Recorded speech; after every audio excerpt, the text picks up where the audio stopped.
How's it going, everybody? And we turn up volume, and that ought to be good enough. Strange times we're living in, folks. Strange times. I forgot to load the New Living, and hope everybody's doing okay out there. And we're going to get on with it. This is a Saturday study, a little bit late. It's 12:22 a.m. on the Sunday. I might just do back-to-back studies here. Let's see how we do. And yep, the volume's good. The whole city is in an uproar because of these Jews. They shouted to the city officials, "They are teaching customs that are illegal for us Romans to practice." A mob quickly formed against Peter and Silas, and the city officials ordered them stripped and beaten with wooden rods. They were severely beaten, and then they were thrown into prison. The jailer was ordered to make sure they didn't escape, so the jailer put them in the inner dungeon and clamped their feet to stocks. Around midnight, Paul and Silas were praying and singing hymns to God, and the other prisoners were listening. Suddenly, there was a massive earthquake, and the prison was shaken to its foundations. All the doors immediately flew open, and the chains of every prisoner fell off. Remember, the earth is supernatural anytime you're living in the Bible in real time. All the doors immediately flew open. Okay, the jailer woke up to see the prison doors wide open. He assumed the prisoners had escaped, so he drew a sword to kill himself. But Paul shouted to him, "Stop, don't kill yourself. We're all here."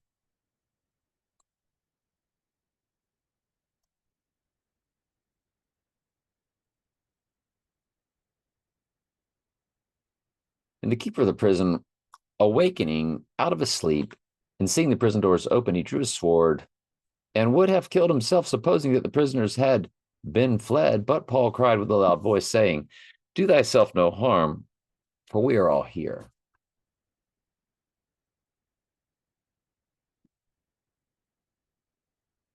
All right, so let's continue. Verse 9, talking about the little horn or the Antichrist once again, and removing the daily sacrifice from the sanctuary. So we're getting to the abomination of desecration, the abomination of desolation, excuse me. And out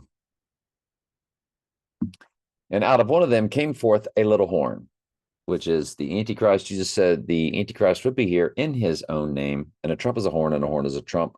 We showed you how, we told you, we showed you in Daniel 7:21 and 7:25 previous studies about the horn making war with the saints and shall wear out the saints, and how Daniel 7:21 through 7:25, Trump Towers, 5 multiple addresses are 721 through 725 Fifth Avenue.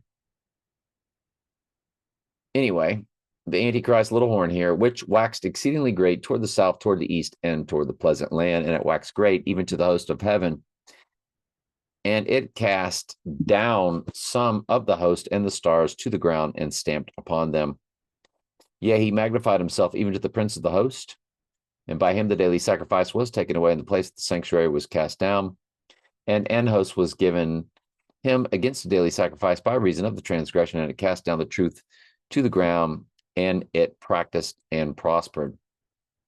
And I heard one saint speaking, and another saint said unto that certain saint which spake, How long shall the vision concerning the daily sacrifice and the transgression of desolation, to give both the sanctuary and to the host be trodden under foot? And he said unto me, unto 2,300 days, then shall the sanctuary be cleansed. Now, that's either God's wrath or included with the days that Jesus cuts short. We know the Great Tribulation is only 3.5 days.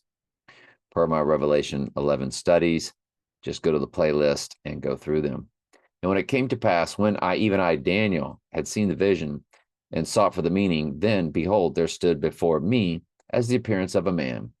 And I heard a man's voice between the banks of the Uli, which called and said, Gabriel, make this man to understand the vision. I'm glad you're here. I love you very much. Ask questions anytime. That's what I'm here for.